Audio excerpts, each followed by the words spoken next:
memulai kajian kita sore hari ini. Assalamualaikum warahmatullahi wabarakatuh. Alhamdulillahirabbil alamin. Asyhadu an la ilaha illallah wa asyhadu anna Muhammadan abduhu wa rasuluh. Allahumma salli ala Muhammad wa ali Muhammad kama sallaita ala Ibrahim wa ali Ibrahim innaka Hamidum Majid. Sehat saya ibu-ibu? Alhamdulillah. Alhamdulillah atas izin Allah, atas kasih sayang Allah, atas rahmat Allah. 3 hari ini kita diberi udara yang luar biasa ya Bu. Remen Jawa nyopo remen terang Bu. Kula pingine nek gek duwe kumbahan udarane panas, nek pas tindakan udarane ya ora udan ya ora panas. Itulah manusia. Kenapa disebutkan manusia itu adalah makhluk yang paling senang mengeluh. Maka semoga hari ini walaupun panas, walaupun yang mengajar baru saja kundur, yang berjualan baru saja tutupan, yang ibu rumah tangga pun carane nyimpe akan putrane, bismillahirrahmanirrahim. Semoga pertemuan kita sore hari ini menjadi pertemuan yang bermanfaat insyaallah. Saya awali dengan pertanyaan Bu. Pun nate perso kanca sekolah sing biyen pol bodhone siki dadi wong sugih. Pun nate perso biyen kanca sekolah biyen kowe pol eleke. Njur siki dadi pol ayune pun nate perso. Pun nate ketemu kali kancane biyen paling pinter. Ning siki uripe biasa-biasa mawon. Pun nate kepanggih Bu? Pun nate kepanggih wong sing ket biyen pinter tekan siki ya pinter. Pun nate. Pun malih. Pun nate kepanggih ket biyen sugih tekan siki ya sugih. Pun nate. Wonten. Pun nate kepanggih kali sing biyen biasa-biasa tekan siki ya uripe gen melas wonten. Pun nate kepanggih. Begitulah hidup. Sejatinya kita semuanya ini sedang menjalani takdirnya Allah. Maka orang yang paling kepenak itu orang yang ridho dengan ketentuannya Allah. Maka ibunda, semoga apapun yang ditakdirkan Allah kepada kita, kita menjadi orang-orang yang ridho dengan keputusannya insya Allah. Baik ibu-ibu, hari ini kita akan melanjutkan kisah Ya'juj dan Ma'juj. Saya mohon maaf tidak bisa selantang biasanya, karena hari ini sudah yang ketiga. Suaranya sudah habis, qadarullah, mic-nya malah tidak bisa dipakai. Ibunda sekalian yang dirahmati Allah, ketika kemarin kita belajar tentang Zulkarnain, kemudian Ya'juj dan Ma'juj, kita belum tahu dan belum pelajari seperti apakah dan berapa jumlah makhluk yang bernama Ya'juj dan Ma'juj. Kalau saya menyimak ceramah-ceramah akhir zaman, Ya'juj dan Ma'juj itu bahasa Cina. Wallahu ta'ala a'lam. Saya tidak mau cocok logi. Saya hanya akan menyampaikan kepada ibu Ya'juj dan Ma'juj sesuai dengan apa yang disampaikan oleh Rasulullah Shallallahu Alaihi Wasallam. Yang pertama adalah jumlah mereka sangat banyak. Sekarang kalau melihat peta antara Israel dan Yordania, ibu akan mendapati namanya Danau Tiberias. Tidak akan berdiri kiamat sebelum Danau Tiberias itu mengering atau asat. Nah, danau itu juga disebut dengan Danau Galilea kalau bahasa sananya. Tapi kita sering mendengar danau itu namanya Danau Tiberias. Sebanyak apa jumlah Ya'juj dan Ma'juj? Dalam hadis sahih, Nabi Muhammad SAW bersabda, wahai Adam. Adam menyambut, ya wahai Allah, labbaik. Aku senantiasa menolong perintah agamamu. Itu kata Adam. Lalu Allah berfirman, keluarkan utusan neraka. Adam bertanya, apa itu utusan neraka? Allah menjawab, 999 dari setiap 1000 manusia masuk ke dalam neraka, yang satu masuk surga. Jadi kalau ada manusia jumlahnya 1000, yang masuk surga hanya satu, yang lain masuk mana? Ya Allah, takut sekali kalau dengar hadis ini. Jangan-jangan kita termasuk yang 999. Kenapa ibunda sekalian yang dirahmati Allah? Nyatane dewek leng amal, leng sholat, leng poso, leng jaga hati masih umum batire, dereng istimewa. Maka bisa jadi kita termasuk golongan yang lumrahnya manusia. Kemudian hadis ini disebutkan, itulah saat-saat yang membuat anak kecil beruban dan setiap wanita yang hamil menggugurkan kandungannya. Beliau kemudian bersabda, di tengah-tengah kalian ada dua umat, tidaklah keduanya berada pada sesuatu, melainkan akan diperbanyak dengan makhluk yang bernama Ya'juj dan Ma'juj.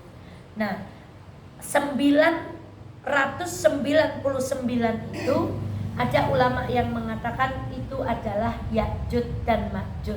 Satunya adalah umatnya Muhammad. Ayem ya nyong nek kene.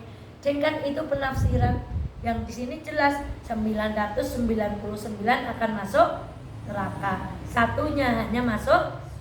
Maka orang mukmin itu tidak boleh merasa tenang dari ancaman Allah. Tidak boleh ngambil yang tadi lah sing 999 Ya'juj Ma'juj be sing siji insyaallah nyong. Tidak boleh diambil yang itu, tapi mengambil jangan-jangan saya termasuk yang 999. Kemudian mereka adalah keturunan Yafid bin Nuh. Dulu ketika kita belajar Nuh, Nabi Nuh punya anak yang tidak mau naik kapal, namanya siapa? Kan'an. Nah, Nabi Nuh itu ada yang mengatakan punya putra 3, menyebar, ada yang menurunkan nanti Afrika, menurunkan Eropa, menurunkan mana-mana, dan yang menurunkan Ya'juj dan Ma'juj itu adalah keturunan Yafid. Nah, mereka adalah makhluk Allah, tetapi bentuk dan wujud mereka tidak diketahui. Itu yang kedua. Kemudian yang ketiga, keluarnya Ya'juj dan Ma'juj termasuk salah satu dari tanda hari kiamat. Keluarnya Ya'juj dan Ma'juj termasuk tanda, salah satu dari tanda hari. Nopo tanda hari kiamat itu, Bu?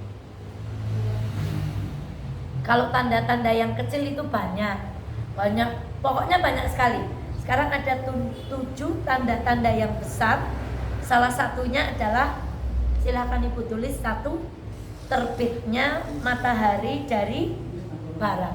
Kemarin kita sudah pelajari matahari itu berjalan sesuai dengan perintahnya Allah. Matahari terbit, kemudian akan tenggelam menunggu perintah Allah di arusnya.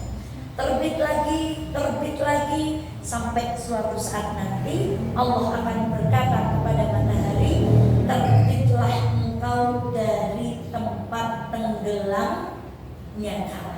Maka itulah tanda besar datangnya hari kiamat. Yang kedua, munculnya dukhon selama 40 hari.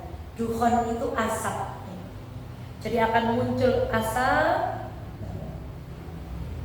Yang asap itu wallahu ta'ala a'lam akan membuat orang beriman semuanya mati. Wallahu ta'ala a'lam. Kemudian akan muncul hewan melata yang berbicara. Nah, kapan-kapan kita bahas. Kemudian yang keempat akan muncul namanya Dajjal, yang matanya seperti apa, Bu? Anggur meletus, di jidatnya ada tulisan apa?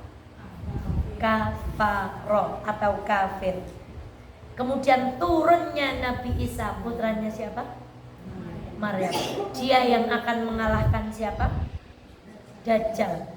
Dan peperangan itu akan terjadi di Babul Lut. Dajjal akan terbunuh di Babul Lut. Tempat pintu itu ada di negara Palestina. Maka ibunda sekalian dirahmati Allah, kemudian keluarnya Ya'juj dan Ma'juj ini. Kemudian terbenamnya bumi dari timur, terbenamnya bumi bagian barat, tenggelamnya jazirah Arab. Sekarang di internet banyak, di Arab mulai muncul apa Bu? Air. Karena salah satu dari tanda kiamat besok jazirah Arab apa? Tenggelam. Kemudian munculnya api di Yaman, di lembah Aden. Bunyi nisbah. Maka ibunda sekalian yang dirahmati Allah, Ya'juj dan Ma'juj adalah salah satu dari tanda besar terjadinya hari kiamat. Kemudian disebutkan di dalam hadis bahwa Nabi Shallallahu Alaihi Wasallam berkata, kasihan bangsa Arab karena keburukan yang telah mendekat. Pada hari ini tembok Ya'juj dan Ma'juj telah dibuka. Seperti ini kata beliau. Beliau melingkarkan ibu jari, dengan jari di dekatnya jari telunjuk. Begitu kata Rasulullah, kasihan bangsa Arab karena keburukannya yang telah mendekat. Pada hari ini tembok Ya'juj dan Ma'juj telah dibuka seperti ini. Maka kemudian mereka bertanya, ya Rasulullah, apakah kita dibinasakan sementara di tengah-tengah kita ada orang solih? Beliau menjawab, ya, apabila keburukan lebih banyak daripada kebaikan. Maka ibunda, ada yang mengatakan apakah ini tandanya bangsa-bangsa Arab itu sekarang menjadi rusak. Kemarin saya melihat video, mereka melakukan party di Madain Soleh. Ada yang ingat Madain Soleh ceritanya masih? Ayo apa?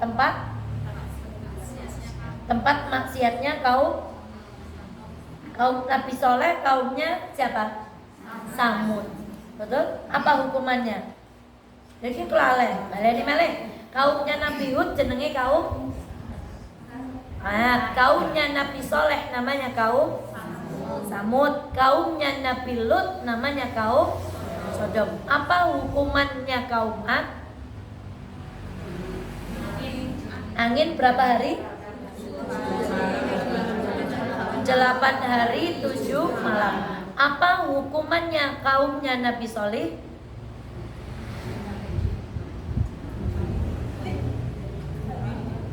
Dan bercerita Adam, Idris, Nuh dan Hud, Soleh, Ibrahim pun lengkap ya, Bu, masya Allah. Maka kami kemarin melihat ada orang Arab melakukan pesta di Madain Soleh. Padahal Rasulullah kalau lewat tempat kaum diadab, Rasulullah nggak senang. Rasulullah cepat-cepat ingin cepat lewat karena takut di situ tempat diturunkannya azab kepada kaum Samud. Termasuk di Wonosobo itu ada kampung yang pernah ditimpa oleh gunung di Batur ya Bu. Itu namanya kampung apa? Maka tidaklah kita pergi ke sana kecuali satu mengambil ibrah, yang kedua kalau lewat tempat itu jalannya harus cepat, tidak boleh berlama-lama. Tapi Raja Arab sekarang justru akan membuat tempat itu menjadi tempat wisata. Dan kemarin saya lihat video, mereka membuat pesta di sekitar Madain Soleh.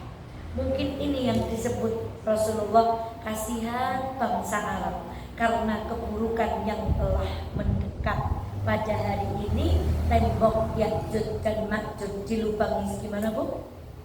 Segini, masya Allah. Kemudian disebutkan di dalam hadis Nawas bin Sam'an bahwa Nabi bersabda saat berada dalam kondisi seperti itu, Allah akan mewahyukan kepada Isa, sungguh aku telah mengeluarkan sejumlah hamba-hambaku yang tiada seorang pun mampu memerangi mereka. Maka kumpulkan hamba-hambaku di Tur. Allah mengutus Ya'juj dan Ma'juj. Mereka turun dengan cepat di seluruh tempat yang tinggi bagian depan, kemudian melintasi danau Tiberias, lalu meminum airnya. Kemudian yang paling belakang itu akan berkata, loh, tadinya di sini banyak air, barang Ya'juj dan Ma'juj turun, diminum danunya langsung nongol. Pinten jumlahnya. Sekarang sekuat-kuatnya kita minum segalon itu jadi berapa hari? Ini danau Tiberias didatangi Ya'juj dan Ma'juj, airnya langsung apa? Untuk mengungkapkan jumlah mereka yang sangat banyak. Kemudian apa? Nabi Isa alaihi salam dan para sahabatnya terkepung, hingga kepala sapi jantan milik salah seorang mereka lebih baik dari uang 100 dinar milik salah seorang dari kalian saat ini. Nabi Isa dan para sahabatnya kemudian berdoa kepada Allah. Lantas Allah mengirim cacing-cacing di leher Ya'juj dan Ma'juj hingga mereka semua mati. Dan Nabi Isa dan para sahabatnya kemudian singgah di suatu tempat, dan tidaklah mereka mendapatkan tempat selebar 1 jengkal. 1 jengkal itu sekilan, kecuali pasti dipenuhi dengan mayat bau busuk dan lemak-lemaknya Ya'juj dan Ma'juj.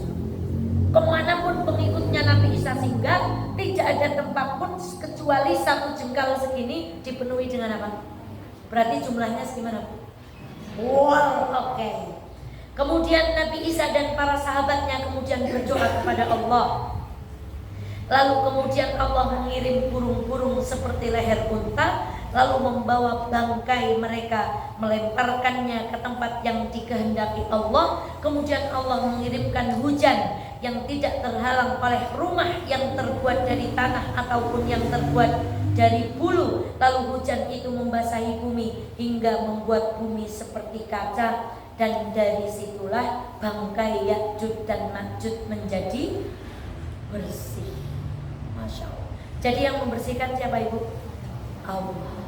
Itu kematiannya Ya'juj dan Ma'juj. Yang mengalahkan siapa bu?